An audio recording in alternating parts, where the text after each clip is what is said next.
एक road safety week करके मनाया जाता था। तो जिसमें क्या क्या हुआ, पहले हमने इन अवेयरनेस कैम्प में क्या क्या बोला गया, मुकर्रीन ने उसमें कितना एक्शन हुआ, तो हमारे बीच बहुत सारे इसी चीज़ से रिलेटेड तकरीबन हमारे मेहमान आप लोगों को इन चीज़ों के बारे में इंशाल्लाह आगे बताते रहेंगे। इसके बाद हमारे मेहमान ज़ीविका हमारा तनवीर अहमद साहब तहसीलदार करगिल, डॉक्टर जलील साहब हमें फर्स्ट रिस्पॉन्ड के बारे में भी इस बनाता है, कंस्ट्रक्शन एजेंसी हाईवेज का है हमारे आर के यादव साहब, और हमारे बीच है आरटीओ के फयाज साहब इंस्पेक्टर और इंस्पेक्टर जल्दन साहब, और हमारे ट्रांसपोर्ट यूनियन के ट्रक यूनियन के इदरीस अहमद साहब भी है, और बस प्रेसिडेंट सादिक साहब, जो 407 का प्रेसिडेंट है खलील हुसैन साहब, और हमारा 407 का सैदीन साहब, और 207 का हमारा खलील हुसैन साहब, और हमारा टैक्सी यूनियन का मुस्तफ़ा साहब कहीं बाहर है, और सेक्रेटरी नियाज अहमद साहब यहाँ पे इनका वो जो अभी निभा रहे हैं, जो टैक्सी यूनियन का जितने भी देख रेख कर रहा है। उसी तरह हमारा वेन ओमनी वेन जो चलता है, जिसको हम रोज़ में तंग करते रहता हूँ, तो आगे भी मैं तंग करते रहूँगा, उनका प्रेसिडेंट यहाँ मोहम्मद यासीन साहब है। क्योंकि इस बात को मैं दोबारा रोज हम वहाँ से चलते हैं, वहाँ से एक तो डल पड़ा हुआ है, वो बिल्कुल बना ही नहीं 55 आरसीसी को। तो ये साहब ने भी पहले बोला बम्बुग्रत प्रवासना लसात अफजर है, तो डिपार्टमेंट इंजू बम्बुग्रत तबारोशी डिपार्टमेंट को भी इस चीज़ में देखना चाहिए। जब हमारे वहाँ कोई एक्सीडेंट होता है, पूरा एम्बुलेंस पहुँचती है, पूरा डिपार्टमेंट पहुँचता है, मीडिया पहुँचती है, फिलहाल ने ये किया जी पुलिस नहीं पहुँच गई, एम्बुलेंस नहीं पहुँच गई। और जब इसको वक्त से पहले थोड़ा देख लीजिए ना, इसमें कहाँ किस चीज़ का फॉल्ट है। हमारे यहाँ इकबाल ब्रिज से लेके पेट्रोल पंप तक, यहाँ से वीआईपीज भी चल रहे हैं, हर कोई चल रहे हैं। पिछले 6 महीने से वहाँ एक मिक्सर पड़ा रहा, 6 महीने से मिक्सर पड़ा रहा, साइड पे सिंटेक्स रखा हुआ है, बच्चा क्रॉस कर रहा है, ड्राइवर जाएगा कहाँ जाएगा? गलती किसकी है? म्युनिसिपैलिटी वालों की है, डिपार्टमेंट की गलती है। ऐसे ही कुछ रोड से पता नहीं चलता है, फिर वो गाड़ी कैसे रोड से निकल गई। जब हम बाद में जाके अच्छी तरह देखते हैं तो सर वहाँ पे रूट्स पे हल्का डल होता है। जब हमारी गाड़ी फास्ट हो जाती है, वो ऑटोमेटिक गाड़ी निकल जाती है, ड्राइवर के कंट्रोल से बाहर होती है। मेरे कहने का मतलब ये है कि आज यहाँ पे कुछ डिपार्टमेंट्स है नहीं है, वैसे होने चाहिए थे। हमारे यहाँ आरएमबी को भी, हमारे यहाँ जो भी ये रूट्स बनाते हैं इनको भी यहाँ होना चाहिए था, मगर वो अगर ये कर रहे हो, फायदा दे रहे हो, इधर से आप लोगों की जाने भी ले रहे हो। अगर रात को कहीं वहाँ कुछ हो गया, कोई पेशेंट को लाना पड़ा, वो उसको कैसे लाएंगे? पहले तो वो पूरे गांव वाले बाहर निकल के रोड बनाना पड़ेगा सर। इसलिए पीएचई वालों को भी आज यहाँ पे होना चाहिए था, मगर है नहीं है।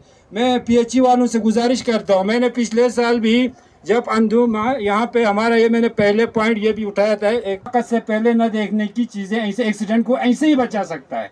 ये खासकर ड्राइवरों को अवेयरनेस करने से नहीं बचेगा एक्सीडेंट्स, इसमें बहुत देखने की ज़रूरत है। और मैंने पहले मीटिंग में भी बोला सर, यहाँ से सर खुसूसन इकबाल ब्रिज से पेट्रोल पंप तक, ये तो आजकल वीआईपी रोड भी बन गया, ऊपर से हमारा डिस्ट्रिक्ट अस्पताल भी बन गया। वीआईपी की गाड़ी ऐसे आती है जैसे कि पता नहीं 100-150 की स्पीड में, एम्बुलेंस आती है 100-150 की स्पीड में, चाहे उसमें पेशेंट हो चाहे ना हो, तो उसमें दोनों साइड से गाड़ियाँ लगी रही होती है। अब ड्राइवर जाएगा कहाँ? कोई वीआईपी लोग ओवरटेकिंग लेकर आता है उस साइड से, कोई एम्बुलेंस लेके आता है। तो इनमें जो है सर यहाँ पे सरिया भी गिराया हुआ है। रूट को जितना रूट है उसको रूट के लिए छोड़ दीजिए ना। जो दुकानदार आप किराया देते हो उसका किराया देते हैं, आप रोड का तो नहीं देते, रोड का तो हम टैक्स भरते हैं। आपने वहाँ सरिया गिराया है, आपने वहाँ वर्कशॉप लगाए, वर्कशॉप वाला अपना जितना उसको गाड़ी अंदर आती है उस पर अपना गाड़ियाँ रख ले, रोड पे क्यों रख रहे हैं गाड़ियाँ? अगर ये एरिया अगर म्यूनिसिपैलिटी के एरिया में आता है, इसको म्यूनिसिपैलिटी वाले देखे, ना आता है अगर ग्रिफ वालों के अंडर आता है वो देखें। नहीं तो हमारा पुलिस डिपार्टमेंट जो है, जिसमें हमारा एसएचओ साहब है, कोई भी वहाँ से हर टाइम चलते रहते हैं। मेहरबानी सर, मैंने ये पहले मीटिंग में भी बोला था, ऐसा चीज़ करके रखा है जिसका मेरे पास फोटो है।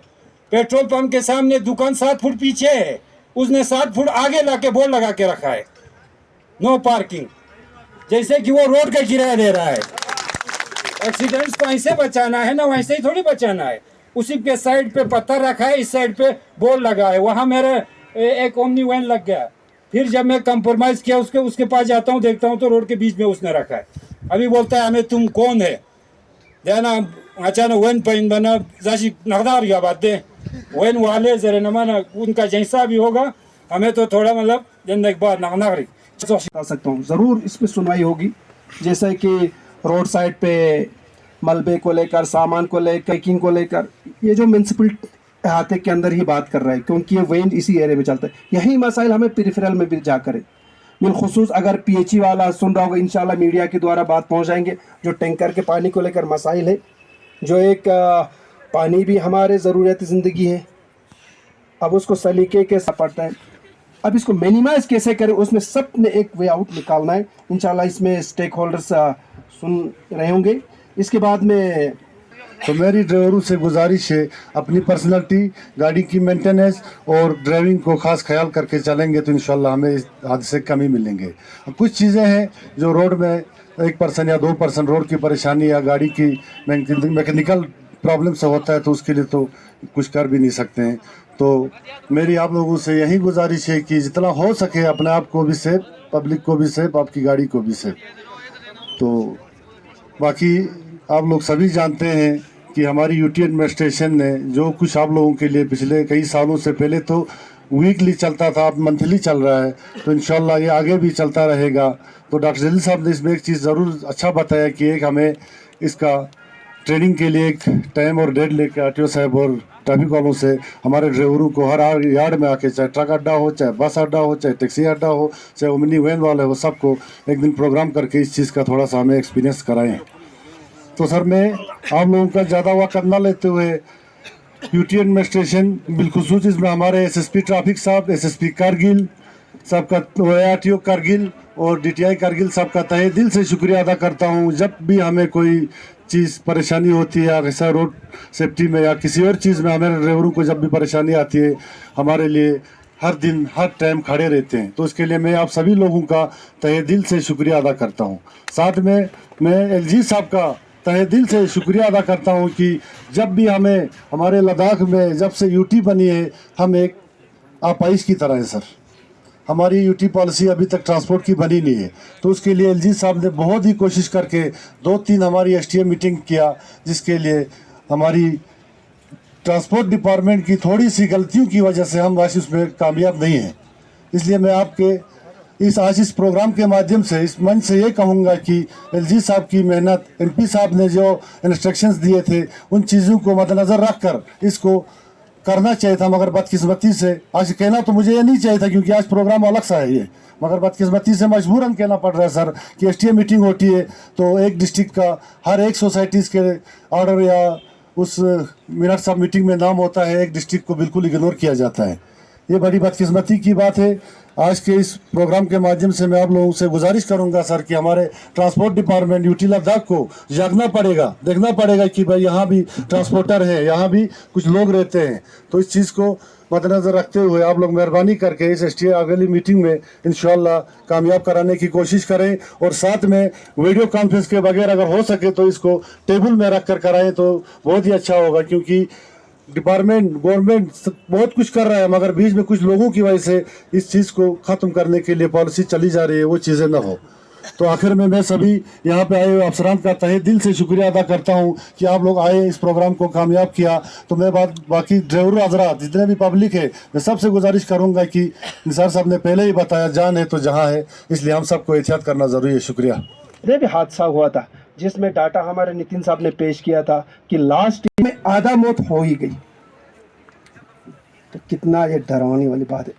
अभी हमारे 11 महीने बिल्कुल बाकी है, चाहे वो i20 हो, चाहे वो फोर्ड फीगो हो, चाहे वो थार गाड़ी हो, ज़्यादातर मसाइल उसी में हमको पेश आ रहा है। ये मैसेज आप लोग हमारे कासिद है, एम्बेसडर है, मैं उस दिन भी बोला पहुंचाना पड़ेगा। मैं 3 बातें बोलना चाहूँगा। एक्सीडेंट होने का वजह